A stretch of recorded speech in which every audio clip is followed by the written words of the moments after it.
35장 18절 말씀 찾으셨으면 제가 읽도록 하겠습니다. 예레미야가 레갑 사람의 가문에게 이르되 만군의 여호와 이스라엘 하나님께서 이와 같이 말씀하시기를 너희가 너희 선조 요나답의 명령을 순종하여 그의 모든 규율을 지키며 그가 너희에게 명령한 것을 행하였도다. 그러므로 만군의 여호와 이스라엘 하나님께서 이와 같이 말씀하시니라.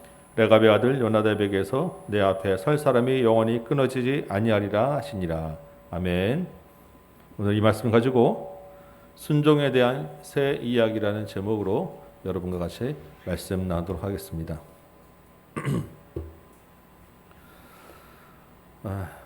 오늘 여러분과 지금 두 절만 읽었지만 실제로 여러분과 나눌 말씀은 34장, 35장, 36장 세 장의 이야기입니다. 이 세 장은 연대기 순으로는 되어 있지 않습니다. 각 장마다 중요한 메시지를 담고 있기도 합니다. 그래서 사실은 각 장 한 장 한 장씩 따로따로 여러분과 나누고 싶은 마음도 많지만 조금 진도를 좀 빨리 뺄까 하는 생각도 있고, 사실 그거보다는 이렇게 세 장을 같이 묶어서 보는 것이 이렇게 시간이 안 맞는 세 장을 어긋나게 배열한 저자의 의도에 맞기 때문에, 저자의 의도가 워낙 두드러지기 때문에 이 세 장을 같이 묶어서 보는 것입니다. 이렇게 배열한 이 배열이 주는 메시지가 있다는 거예요. 우리 지난주 본문까지 33장까지는 예레미야에서 위로의 책이라고 불리는 그런 몇 장들이었습니다. 포로에서 돌아오게 될 것이고, 땅을 다시 사고 팔게 하는 일상이 회복될 것이고, 하나님의 사랑과 은혜가 넘쳐나는 그런 말씀들이 몇 장 연달아 있었어요. 그런데 이런 위로와 회복이 있으려면 그 전에 뭐가 있어야 되겠습니까? 그 전에 심판이 먼저 있어야 되는 거예요. 맞고 때리고 나야 위로가 있고 회복이 있는 것입니다. 그런데 이 심판이 실제로 이루어지는 이야기는 다음 주에 볼 37장부터 44장까지 이야기예요. 37장부터 44장까지는 이 심판의 이야기가 시간표대로 일정대로 쭉 기록되어 있습니다. 그야말로 멸망의 시간표예요. 그 전에 그러면 이 위로와 심판의 그 사이에 오늘 이 세 장이 기록되어 있는 거예요. 위로가 있었고 심판이 있는 그 사이에 이 세 장이 그럼 무슨 말을 하겠냐는 것입니다. 이런 얘기 하지 않을까요? 위로에서 심판으로 넘어가기까지 필요한 심판의 명분, 왜 심판해야 되는지, 이 심판에 대한 당위성을 다시 한번 설명하고 있다는 거죠. 하나님께서 이렇게 말씀하시는 거예요. 봐라, 이런데 내가 어떻게 심판하지 않을 수 있겠느냐? 그 심판의 이유 세 가지를 세 장에 걸쳐서 서로 대조하면서 이야기하고 있는 것이 오늘 본문인 것입니다. 그래서 이 세 장을 같이 묶어서 볼 텐데, 하나님의 말씀을 듣는 것과 듣지 않는 것, 순종하는 것과 불순종하는 것을 비교하면서 잘 들어보시기 바랍니다. 먼저 34장부터 한번 볼게요. 34장의 이야기 한번 보도록 합니다. 1절에 보시면 바벨론 왕이 그야말로 총력을 다해서 이 조그만 땅 유다를 치러 온 것입니다. 예루살렘이 멸망이 얼마 남지 않았어요. 그때 예레미야가 하나님의 말씀을 시드기야 왕에게 전하고 있는 거예요. 2절 중반 보시면 이 성을 바벨론 왕에게 넘길 것이고 너는 사로잡혀서 내 눈이 바벨론 왕의 눈을 보게 되고 내 입이 그의 입을 마주 대하게 된다라고 하였습니다. 여러분, 전장에서 패한 왕이 승리한 왕 앞에서 서로 얼굴에 마주보게 되면 그 다음에 어떻게 됩니까? 그 다음에는 처참한 결과가 있게 되는 거예요. 그런데 오늘 본문에서는 그렇게 앞에 마주보고 섰는데 이 시드기야 왕이 칼에 죽지도 않고 평안히 죽게 될 것이고 그래도 좋은 대우를 받게 될 것이다 라는 이야기를 하는 것입니다.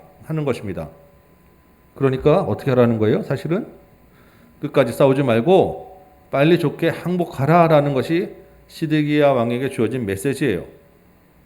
그런데 나중에 우리가 알고 있지만 결과는 어떻게 되었습니까?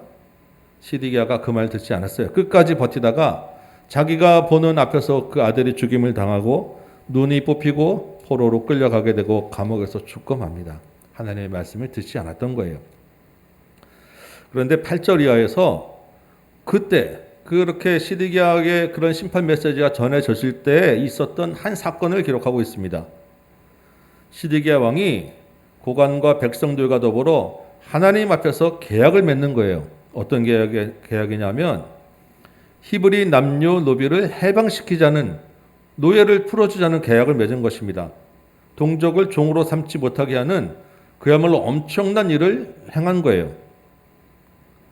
그렇게 노비를 풀어주자마자 본문에는 기록되어 있지 않지만 바벨론 군대가 갑자기 포위를 풀고 싹 물러나 버렸어요. 뒤에서 애국 군대가 바벨론을 공격한다는 소식이 들려온 거예요. 그래서 우선 뒤가 끊어지면 안 되니까 애국 군대부터 치러 가자라고 일시적으로 포위를 풀고 물러났는데 11절에 보니까 이 사람들은, 이 이스라엘 백성들이 어떻게 했느냐, 그들이 뜻이 변하여 자유를 주었던 노비를 끌어다가 다시 종으로 삼고 말았던 것입니다. 13절 볼까요? 하나님이 지켜보시다가 이렇게 말씀하시죠. 내가 이스라엘을 애굽 땅 종의 집에서 인도해내고 맺은 언약이 있다. 그 언약에 보면 같은 히브리 민족끼리는 종으로 삼을 수 없게 했다. 부득이하게 종이 되면 6년만 종으로 삼고 7년에는 자유롭게 풀어주어라. 이게 하나님과 이스라엘 백성들이 맺은 언약이었다는 거예요. 구약의 출애굽기와 신명기에 보면 자세히 나와 있습니다. 왜 이런 언약을 맺었습니까? 너희가 종 되었던 것, 너희가 하나님의 은혜로 종에서 해방되었던 것, 벗어나게 한 것을 기억하라라는 말씀이었어요. 하나님의 언약은 구속에서 해방되어 자유를 주는 것이다. 이걸 기억하라는 거예요. 그런데 그때부터, 출애굽부터 지금까지 너희가 전혀 순종하지 않고 귀를 기울이지도 않았다라는 것입니다. 그런데 15절에 너희가 이제 돌이켜 동족 노비를 풀어주니까 내 눈앞에 너희가 정말 받은 일을 했다. 하나님이 칭찬하고 있는 것입니다. 야, 얘들이 웬일이냐 하고 깜짝 놀라신 거예요. 종에서 풀려난 사람들이 얼마나 마음이 기쁘겠습니까? 그 기뻐하는 마음보다 하나님이 더 기뻐하시는 그런 장면을 15절에서 잠깐 언급을 하셨어요. 그런데 그들이 어떻게 하였습니까? 풀어줬다가 금방 다시 잡아들였잖아요. 다시 노비로 삼았죠. 16절 너희가 돌이켜 내 이름을 더럽혔다 라고 다시 말씀하시는 것입니다. 왜? 하나님의 이름으로 맺은 언약인데, 여호와의 성전에서 하나님의 언약으로 맺은 그 약속을 깨뜨렸기 때문에 너희가 내 이름을 돌이켰다는 것입니다. 자유를 주는 척, 순종하는 척만 했다는 거예요. 그들이 노비로 끌려가면서 다시 노비로 잡혀가면서 얼마나 충격과 절망과 실망을 했겠습니까? 하나님이 그 모습을 보면서 그들보다 더 심한 그 배신감을 느꼈다는 것입니다. 뭐라고 하실까요? 17절 이하 볼까요? 너희가 나에게 순종하지도 않고 약속을 지키지도 않았으니 나도 너희에게 그대로 약속을 지키지 않을 것이다. 칼과 전염병과 기근이 자유롭게 너희를 공격하게 할 것이고 너희가 여러 나라로 흩어지게 될 것이고 너희가 송아지를 둘로 쪼개서 그 사이로 지나는 언약을 맺었는데 그 약속을 지키지 않았으니까 너희가 그 쪼갠 고기처럼 그렇게 비참하고 혹독한 심판을 받을 것이다. 하나님이 말씀하시는 것입니다. 여러분 한번 생각해 보시기 바랍니다. 시드기야와 백성들이 갑자기 왜 동족 노비를 해방시켰을까요? 여러 가지 생각이 있을 수 있겠죠. 전쟁을 코앞에 둔 거니까 군대를 좀 늘리기 위한 것도 있을 것이고 마음을 좀 하나로 모이게 하는, 단결하는 그런 마음도 있었을 텐데 여러 가지 정황상 그것보다는 심판 선언을 받은 시드기야가 겁이 난 거예요. 이거 뭐라도 좀 하나님 앞에서 좀 잘 보여야 되겠다라는 마음이 들었던 것입니다. 그들이 율법도 알았어요. 노예를 삼는 것을 하나님 기뻐하지 않으시고 풀어주면 기뻐하시는 건 알았거든요. 지키지는 않았지만 그동안 전혀 그럴 생각이 없었지만 알긴 알았다는 거예요. 왜 그랬습니까? 알았지만 하지 않는 것은 경제적인 자기의 그 부를 위해서, 자기의 편안함을 위해서 그동안은 전혀 지키지 않았었는데 막판에 몰리니까, 급하니까 이거라도 좀 해봐야지라고 노비를 풀어준 거예요. 일단 살고 봐야지. 일단 하나님의 마음을 조금 부드럽게 좀 해보자라는 마음이었죠. 그런데 잠시였던 그 바벨론 군대가 포위를 풀고 나니까 이 사람들의 마음이 바뀐 것입니다. 본전 생각이 난 거죠. 옛날 생각이 난 거예요. 자기의 경제적 그런 욕심이 앞섰던 것입니다. 다시 노예를 막 잡아들인 거예요. 애초에 이 사람들은 하나님에 대한 온전한 순종이나 하나님의 마음을 기쁘게 하는 것에는 전혀 관심이 없었던 것입니다. 우리 그 다음 다른 얘기 한번 해볼까요? 35장 이야기입니다. 이 34장과 아주 대조적인 이야기예요. 35장 1절 보면 여호야김 왕 때라고 되어 있습니다. 34장 시드기야 왕 때죠. 대략 한 10년 정도 전 이야기입니다. 하나님이 예레미야에게 한 실험을 해보라는 거예요. 2절 보시면 레갑 사람들을 성전으로 데려다가 포도주를 마시게 하라라는 것입니다. 예레미야가 하나님의 말씀대로 성전의 한 방에 포도주와 음식들을 잔뜩 차려놓고 레갑 사람들을 초청해서 포도주 마시라고 권합니다. 그런데 이들의 반응이 아주 뜻밖이에요. 6절 보니까 우리는 포도주를 마시지 않겠습니다 라고 하는 거예요. 그 당시 이스라엘 문화상에 포도주 마시는 것은 전혀 문제가 되지 않습니다. 잔치 음식이고 풍요와 부의 상징이에요. 더군다나 하나님의 사람이 마시라고 권하는 거잖아요. 그런데 이 사람이 이 레갑 사람들이 그것을 거절한 거예요. 그러면서 하는 말이 자기들의 조상 요나답이 후손들에게 남긴 명령을 어길 수 없습니다 라고 하는 것입니다. 자기들의 조상 요나답이 영원히 포도주를 마시지 말고 집도 짓지 말고 파종도 하지 말고 포도원을 소유하지도 말고 평생 동안 장막에 살라라고는 하는 유언을 남겼다는 것입니다. 이것들을 한마디로 하면 정착해서 살지 말라는 거예요. 그 말대로 그들이 다 지켰습니다. 그래서 원래는 성 밖에서 유목 생활을 했었는데 지금 바벨론이 쳐들어와서 어쩔 수 없이 임시로 성 안에 지금 들어와 있습니다 라고 지금 이야기하는 것입니다. 그러니까 자기들은 더 이상 포도주를 마실 수 없습니다 라고 거절했던 거예요. 13절에 하나님이 이 실험을 마치고 예레미야에게 이제 말씀하시는 겁니다. 봐라, 유다 사람들에게 이 사람들 하는 것 좀 이야기를 해줘라. 이 사람들이 하는 것을 좀 보라 그래라. 14절. 이 사람들이 하나님의 명령도 아니고 선조의 명령, 사람의 명령이에요. 사람의 명령도 이렇게 순종하는데 도대체 너희 이스라엘은 하나님이 그렇게 끊임없이 악한 길에서 돌이키라고 말씀하셔도 순종하지 않고 귀를 기울이지도 않았다라는 것입니다. 그래서 16절에 레갑의 아들 요나답의 자손은 그의 선조가 그들에게 명령한 그 명령을 지켜 행하나 이 백성은 내게 순종하지 아니하려다라고 탄식하고 있는 것입니다. 17절 볼까요? 그러므로 내가 예루살렘 주민들에게는 그들에게 선포한 재앙을 내릴 것이고 왜냐? 그들이 듣지도 않았고 대답하지도 않았기 때문입니다. 19절 오늘 읽었던 본문이죠. 레갑 자손들에게는 하나님 앞에 설 사람이 영원히 끊어지지 아니하리라라고 축복하셨습니다. 하나님을 섬길 자손이 대대손손 끊어지지 않는다는 거예요. 대대손손 하나님을 잘 예배하고 섬긴다는 것입니다. 엄청난 약속 축복이죠. 여러분, 이 사람들이 단순히 조상의 유언에 순종했다고 하나님께 인정받은 것이 아닙니다. 포도주를 마시지 않았기 때문에 하나님께 칭찬받는 것도 아니에요. 말씀드린 것처럼 포도주가 그 당시 금지된 것도 아니었고 기쁨의 풍요의 잔치에 꼭 필요한 그런 상징이었어요. 지금 우리 보고 너희도 그들처럼 집도 사지 말고 일도 하지 말고 살아야 된다라고 하는 것 더더욱 아닙니다. 그러면 이 이야기에서 하나님이 하고 싶은 이야기가 뭐냐는 거예요. 우리에게 주시는 교훈, 우리가 적용해야 될 것이 뭐냐는 것입니다. 먼저 이 레갑 자손들이 누군지 알아야 되겠죠. 성경에 이 사람들을 겐 족속이라고 부릅니다. 이 말은 이 사람들은 정통 혈통으로 난 유대인이 아니라는 거예요. 그렇지만 하나님을 믿는 신앙으로 유대인에 흡수된 민족이라는 것입니다. 그런데 그 중에 이 요나답이라고 하는 사람에 대하여 열왕기하 10장에 짧은 기록이 있습니다. 이 열왕기하 10장의 이야기는 북쪽 이스라엘이 아합이라고 하는 왕 때 이세벨이라고 하는 이방 여인을 왕비로 들여서 급격하게 타락합니다. 바알과 아세라 신으로 온 나라가 확 넘어가 버려요. 그때 엘리야라고 하는 선지자가 활동할 그런 시기입니다.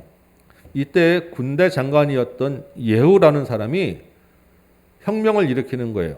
이 예후 왕조를 무너뜨립니다. 엄청난 피를 흘려서 예후 왕조 사람을 싹 쓸어버리고 그 새로운 나라를 다시 한번 새롭게 하는 그런 일을 하는데, 이 열왕기하 10장에 그 예후의 혁명에 같이 동참했던 사람으로 요나답이 등장하는 것입니다. 그러면 이 요나답은 예후하고 혁명 동지라는 얘기예요. 혁명은 성공적으로 잘 되었습니다. 그러면 요나답도 당연히 엄청난 권력을 손에 잡는 그런 위치에 있을 수 있었어요. 그런데 이 요나답이 이런 유언을 남긴 것입니다. 아까 말했던 5가지, 정착하지 말고 농사짓지 말고 유목생활 하라는 그런 유언을 남긴 거예요. 그 말은 자기도 그렇게 살았다는 것입니다. 왜 요나답이 그런 생활을 하고 이런 명령을 후손들에게 내렸을까요? 아까 말씀드렸듯이 이 사람들은 하나님에 대한 신학으로 사는 사람들이었어요. 그런데 요나답이 가만 보니까 사람들이 정착해서 농사짓고 살다 보면 비를 내린다는 바알신을 따라가게 되고, 거기서 그냥 편안하게 안락하게 살면서 자꾸 세상 문화에 물들어가고 하나님을 떠나서 타락하게 되더라는 거죠. 이방 문화에 휩쓸려 버리게 되더라는 것입니다. 그래서 신앙을 위해서 안락한 생활, 경제적인 부유 포기하고 아예 유목생활하며 세상과 따로 살라고 유언을 한 것입니다. 이게 예레미야 당시부터 약 250년 전의 이야기입니다. 그런데 이 레갑 자손들이, 그 후손들이 하나님의 명령도 아닌 이 사람 선주의 명령을 250년 동안 순종하며 그렇게 살아온 거예요. 유목생활 하면서. 그들이 선주의 명령이라고 그냥 단순히 생활 방식만 고집한 것이 아닙니다. 정착해서 풍요로운 산물을 누리면서는 하나님께 순종할 수 없겠다라고 자기들도 판단을 하는 것입니다. 그 생각에 동의한 거예요. 그래서 자신의 필요, 물질적 욕구를 다 포기한 것입니다. 그러지 않고는 그 세상 물질 문화에 자기 신앙을 지킬 수 없다라고 신앙 고백을 하고 그 선조의 명령에 순종했던 거예요. 지금 성경은 그들의 생활 방식이 옳다 그르다를 이야기하고 있는 것이 아닙니다. 그들의 생활 방식을 반드시 따르라는 것도 아니에요. 그 요나답의 유언이 옳은 것이다라고 이야기하는 것도 아닙니다. 자신들의 이익과 필요, 욕구를 우선해서 하나님과의 언약을 무시하고 순종하지 않았던 이스라엘과 자기의 것들을 포기하고 신앙을 위하여 선정의 명령에 순종했던 레갑 사람들을 극명하게 대조해서 비교해서 보여주는 거예요. 누가 하나님의 말씀을 듣는 백성이냐는 거죠. 누가 하나님 앞에서 순종하고 있냐는 것입니다. 한 가지 이야기를 좀 더 해볼까요? 36장 이야기입니다. 우리 36장 보면 1절에 보면 때는 역시 여호야김 왕 4년입니다. 이 여호야김 왕 4년 한번 말씀드렸죠. 굉장히 중요한 해예요. 바벨론 왕 느부갓네살이 역사의 전면으로 등장한 실제적인 하나님의 심판 시간표가 시작된 그런 해입니다. 이때 유다 왕궁에서는 무슨 일이 있었냐는 거예요. 백성들을 하나님께로 돌이키게 해야 될 책임이 있는 왕이라고 하는 사람이 어떤 짓을 했느냐는 것입니다. 2절 보시면 하나님이 예레미야에게 그동안 예언했던 말들을 두루마리 책에 기록하라라고 하십니다. 이때가 예레미야가 한 20년 동안 사역을 했던 그 말씀들이거든요. 그것을 정리해서 지금의 책이죠. 두루마리에다가 쭉 기록하라고 말씀하신 거예요. 그래서 예레미야가 바룩이라고 하는 사람에게 이 일을 시킵니다. 그리고 그 두루마리를 가지고 6절에 보니까 성전에 가서 백성들에게 낭독하라라고 하는 것입니다. 이때 마침 전국적인 금식일이 있었어요. 아마 그 느부갓네살 왕이 전면으로 등장한 것에 대한 두려움 때문이었던 것 같아요. 혹시 금식하고 기도하며 이 말씀을 들으면 백성들이 돌이키지 않을까 기대를 가졌던 것 같습니다. 그래서 바룩이 예레미야가 시키는 대로 두루마리를 가지고 성전에 들어가서 백성들 앞에 이 말씀을 쭉 낭독하는 것입니다. 그런데 11절을 보니까 그 말씀을 누가 듣냐면 사반의 손자 그마리아의 아들 미가야라고 하는 사람이 거기서 들어요. 그리고 왕궁에 가서 고관들 모여있는 데 가서 이 들은 얘기를 전하는 것입니다. 이 사반의 집안은 굉장히 하나님의 말씀에 대대로 신실한 집안이었던 것 같아요. 이 미가의 말을 들은 고관들이 자기들도 깜짝 놀라죠. 오, 그래? 그 두루마리를 좀 가져와 봐라. 그래서 이 모여있는 고관들 앞에서 바룩이 다시 한번 그 말씀을 낭독하고 그 말을 들은 고관들이 깜짝 다시 한번 도전을 맞습니다. 왜? 나라가 망한다고 하고 하나님이 심판한다고 하니까. 그래서 바룩과 예레미야 너는 이거 함부로 들으면 안 되니까 너 가서 숨어 있어. 그래서 숨어 있으라 하고 그 고관들이 왕에게 가서 이런 이야기를 전합니다. 그랬더니 여호야김 왕이 어떻게 하냐면 두루마리를 가져와 봐라. 그래서 낭독하게 하는 것입니다. 왕이 듣겠다는 거예요. 그때가 겨울이었어요. 그래서 왕 앞에는 화롯불이 펴져 있었고 왕이 자기가 친한 자기가 총애하는 왕과 이렇게 짝짝꿍이 맞는 신하들 앞에 쭉 모아놓고 그 말을 낭독하게 하는 것입니다. 23절 볼까요? 여호디라고 하는 신하가 이제 낭독하기 시작했어요. 서너 쪽을 읽었는데 갑자기 왕이 칼로 가져와서 두루마리를 그 나무 이렇게 껍데기 만든 거잖아요. 양피지로 그 두루마리를 칼로 쫙 잘라서 화롯불에 던져버립니다. 또 서너 페이지 읽으면 또 가서 칼을 딱 자르고 또 불에 던지고 그래서 결국 그 두루마리 전부 다 불에 태워져 버리는 거예요. 왕에게 이 말씀을 들어보라고 했던 신하들이 깜짝 놀라서 왕이시여 그러면 안 됩니다. 이거 하나님의 말씀입니다. 들으셔야 됩니다. 라고 말렸지만 왕은 그 말을 두려워하지도 않았고 옷을 찢지도 않았습니다. 왕과 친하고 짝짝꿍이 맞았던 신하들은 옆에서 한번 박수치고 비웃었을 거예요. 전혀 그들이 두려워하지도 않고 회개하지도 않았다라는 것입니다. 여호야김의 아버지는 요시야라고 하는 왕이에요. 요시야는 하나님의 말씀이 들리자마자 옷을 찢고 회개했죠. 그런데 그 아들은 그 말씀을 다 불태워 버린 것입니다. 그리고 바룩과 예레미야를 잡아오라고 명령을 내렸어요. 하나님이 어떻게 하셨을까요?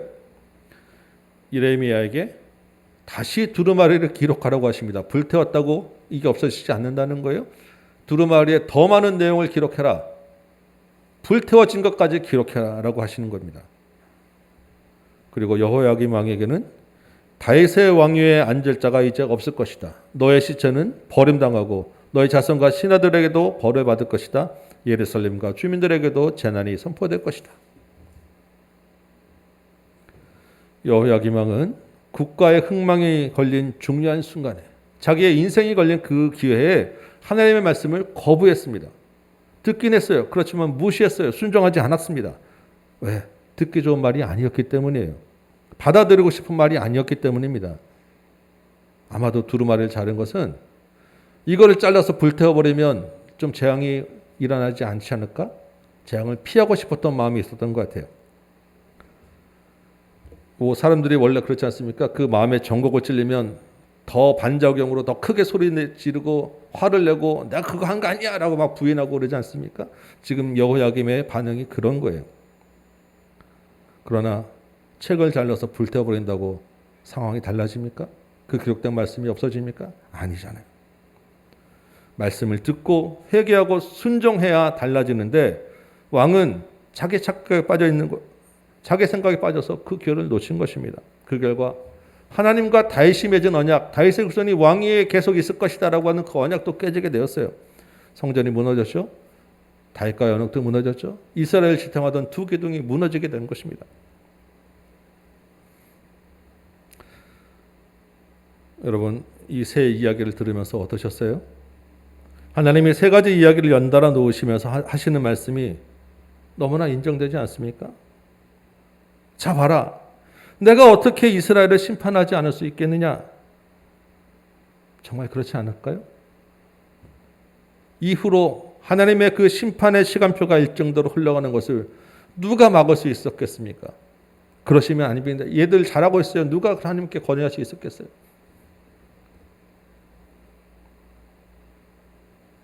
여러분, 오늘 이 새 이야기를 들으면서 여러분은 무슨 생각을 하며 들으셨습니까?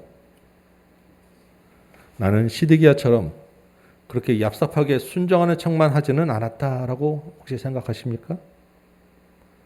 레갑 자손의 이야기를 보면서 아유, 저건 너무 지나친 극단주의 이렇게 혹시 비난하지는 않으셨습니까? 아니면 나는 적어도 여호야김처럼 하나님의 말씀을 대놓고 무시하거나 거부하지는 않았다라고 스스로 위안을 삼으셨습니까? 과연 우리의 삶의 모습이 하나님 앞에서 온전한 순종을 하고 있습니까? 여러분, 순종이 어떤 것입니까? 어떻게 하면 순종했다고 하죠? 아니요 하고 무시하고 거부하는 것 당연히 순종하지 않는 것입니다. 그렇지만 네 해놓고 행하지 않거나 지키다 말다 하는 것도 온전한 순종이라고 할 수 없습니다. 온전한 순종은 네 하고 끝까지 그것을 하는 게 온전한 순종이에요. 그런데 이게 쉽지 않아요. 믿음의 순종, 말씀의 끝까지 순종하는 것은 더더욱 쉽지 않습니다. 왜 그렇겠습니까? 중간에 유혹이 오고 시련이 오기 때문이에요. 평안할 때도 마찬가지입니다. 우리가 평안하다고 다 순종하는 건 아니잖아요. 이렇게 우리가 끝까지 순종하지 못하는 것은 유혹이 오고 시련이 오고 평안할 때 우리가 따지고 계산하기 때문에 순종하기 어려운 것입니다. 뭘 따집니까? 나한테 유리하고 불리한 것, 나한테 이익과 손해가 무엇이냐? 내가 이렇게 하면 내 평판에 도움이 되는가? 나의 자존심에 어떤 것이 거스르는가? 따지고 계산해서 고르기 때문에 순종이 쉽지 않은 것입니다. 여러분, 신학이라고 하는 것은 계산으로 되는 것이 아니라는 것을 믿으시기 바랍니다. 고르고 따져서 신앙이 되는 것 아니라는 거예요. 우리 안에는 시드기야와 여호야김 같은 모습이 분명히 있다는 것입니다. 간단한 증거 하나 들어볼까요? 여러분 성경 읽을 때 이렇게 설교 본문으로 따라오지 않으면 예레미야 같은 책 일부러 읽으신 적 있으세요? 일부러는 잘 골라 안 읽으실 거예요. 왜? 어렵기도 하겠지만 그보다는 망하는 말, 잘못됐다는 말, 심판의 말이 더 많기 때문입니다. 여러분 집에 걸려있는 어디 가서나 걸려있는 성구들 보시면 징계하겠다, 내가 너를 때려서라도 가르치겠다 이런 말 걸려있는 거 보셨습니까? 회개하고 돌아와라, 그렇지 않으면 심판이 있을 것이다, 이런 말 절대 안 걸려 있습니다. 저희 집에도 없어요. 무슨 얘기하고 있느냐? 내가 듣고 싶은 것, 내가 골라서 따져서 계산해서 듣고 본다는 것입니다. 다른 일은 오죽하겠습니까? 여러분, 그래서 신앙이라고 하는 것은 인내와 훈련이 필요한 거예요. 따지지 말고 계산하지 말고 인내하며 훈련하며 버티는 것이 신앙이라는 것입니다. 이게 순종이라는 거예요. 순종에 대하여 한 가지 한번 더 생각해 볼까요? 순종이라고 하는 것은 구속이라고 생각하기 쉽습니다. 순종한다 그러면 지켜야 되니까 뭔가 나를 구속하는 것 같은 느낌이 드는데, 하나님이 주시는 순종, 하나님이 말씀하신 순종은 사실은 자유라는 것입니다. 자유. 하나님께 대한 순종은 벗어나게 해주시는 거예요. 하나님이 이스라엘을 애굽의 종에서 벗어나 자유롭게 해주셨습니다. 이것을 기억하게 하는 것이 하나님과 맺은 언약이고 율법이에요. 하나님의 언약, 율법을 순종하는 것은 하나님이 우리를 자유롭게 했다는 것을 기억하는 것입니다. 우리가 어떻게 자유롭게 되었습니까? 예수 안에서 예수님의 말씀에 순종함으로 우리를 둘러싸는 죄의 굴레에서, 구속에서 벗어나게 된 것입니다. 순종함으로 우리는 자유함을 얻게 되었다는 거예요. 그런데 여러분, 실제로 우리는 우리의 삶을 스스로 구속하고 있습니다. 자유함 대신에 우리를 구속하고 있는 거예요. 나도 모르게. 여러분, 우리는 벗어나야 합니다. 자유함을 얻으셔야 돼요. 무엇에서 벗어나야 되겠습니까? 우리를 둘러싸는 물질의 압박에서 벗어나셔야 됩니다. 물질의 필요를 앞세우게 되면 자유함을 놓치게 돼요. 아마 물질과 싸우는 것이 우리의 삶에서 아마 가장 어려울 것입니다. 제일 큰 문제이겠죠? 한 가지 좋은 방법 제가 추천해드리면 빚을 지지 않는 것, 여러분 물질에서 벗어나는 방법입니다. 물론 살다가 전혀 빚을 안 지기는 어려우실 거예요. 그러나 빚을 지더라도 갚을 능력 범위 내에서 최소화하시기 바랍니다. 요즘 코로나로 경기가 어렵죠? 사업도 쉬지 않습니다. 여러분 그렇다고 해서 영끌에서 부동산 올라가는 거 쫓아간다고 빚내시는 것 성경적이지 않습니다. 빚의 종이 되는 거예요.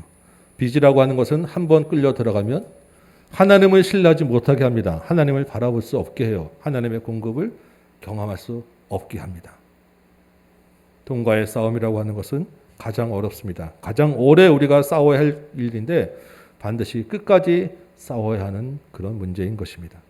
여기서 하나님을 신뢰하고 자유함을 누리시기 바랍니다. 우리가 또한 벗어나야 될 것도 있죠. 권위와 힘에 대하여 눈치 보는 것, 따라가는 것. 세상 문화도 우리를 둘러싸는, 우리를 억누르는 권위입니다. 우리의 직장, 우리의 삶의 터전에서 많은 권위와 힘이 우리를 누르고 있는데 하나님 안에서 자유함을 얻으시기 바랍니다. 또한 건강의 굴레, 형식의 굴속도 많이 벗어날 것인데 또 한 가지 우리가 벗어나야 될 것, 나 중심의 사고방식이에요. 다른 사람들에게, 특히 가까운 가족들에게 나를 위해서 나한테 맞춰라라고 하는 것, 다른 사람들을 오히려 구속하는 것입니다. 하나님 안에서 우리는 다 자유함을 얻은 사람들이에요. 순종은 구속이 아니라 자유라는 것, 여러분 기억하시기 바랍니다. 말씀을 맺겠습니다. 여러분 신앙이라고 하는 것, 우리의 말씀은 하나님 앞에서 따지지 말고 순종하는 것입니다. 순종함으로 죄의 굴레에서 우리의 필요와 욕심에서 벗어나시기 바랍니다. 그런데 이게 사실 말은 쉽지만 우리 힘으로 쉽게 되지 않아요. 왜요? 우리의 눈에는 뭐가 보입니까? 예루살렘을 둘러싼 바벨론이 총력을 기울여서 예루살렘을 둘러싼 것 같이 사단이 총력을 기울여서 우리를 둘러싸고 있기 때문입니다. 우리 눈에 보이는 것은 사단의 공격, 죄의 유혹, 죄의 압박이라는 거예요. 온갖 죄의 피로가, 우리의 피로들이 우리를 둘러싸고 있기 때문에 순종이 어려운 것입니다. 어떻게 해야 되겠습니까? 하나님 앞에서 어떻게 끝까지 우리가 순종할 수 있겠느냐고요. 이 문제 해결은 오직 예수님밖에 없다는 것을 여러분 기억하시기 바랍니다. 이 온전한 순종을 이루기 위하여 예수님이 이 땅에 오시는 순종을 보여주신 거예요. 본인이 순종의 본을 보이신 것입니다.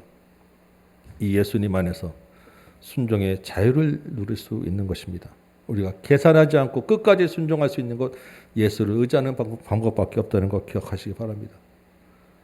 이제 성탄절이 몇 주 안 남았죠? 이 땅에 오셔서 우리 마음에 오신 예수를 더 의지하시고 예수를 바라보시기 바랍니다. 오늘 함께 나눌 찬송이 382장인데 384장, 이 384장의 가사에 보면 이런 구절들이 있습니다. 나의 갈 길 예수가 인도하시니 어려운 일 당할 때도 족한 은혜 주시네. 믿음으로 사는 자는 하늘 위로 받겠네. 이 예수가 다시 오신다고 하셨습니다. 약속하셨어요. 여러분 이 약속을 붙잡으시기 바랍니다. 하늘나라 갈 때까지 이 약속 의지하여 예수 이름을 부르는 저와 여러분 되시길 소망합니다.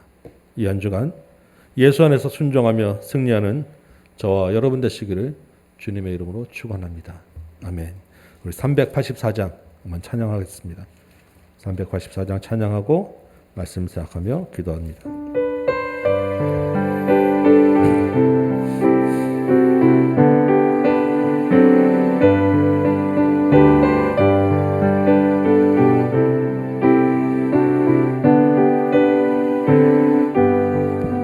나의 갈 길 다가도록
말씀을 생각하며 한번 같이 기도하도록 하겠습니다. 우리가 계산하며 따지며 혹시 하나님의 말씀에 순종하는 척만 하지는 않으셨습니까? 하나님의 말씀에 순종한다고 착각하며 살지는 않으셨습니까? 우리의 마음이 온전히 끝까지 순종하는 그런 삶 되시길 소망합니다. 여러분 생각하시면서 기도하시면서 결단하시고 하나님 안에서 순종함으로 자유함을 누리지 못하는 것들 하나님에게 도움을 요청하시기 바랍니다. 물질 분야에서, 건강에서, 삶의 어떤 터전에서 권위와 힘 때문에 혹시 내가 하나님의 주시는 그 자유를 누리지 못하고 구속되어 있지는 않은지, 내가 다른 사람을 구속하고 있지는 않은지 돌아보시면서 예수님께 도움을 요청하시고 이제는 예수만 믿고 바라보며 살겠습니다. 결단하며 같이 기도하는 시간 갖도록 하겠습니다. 기도합니다. 아버지 하나님,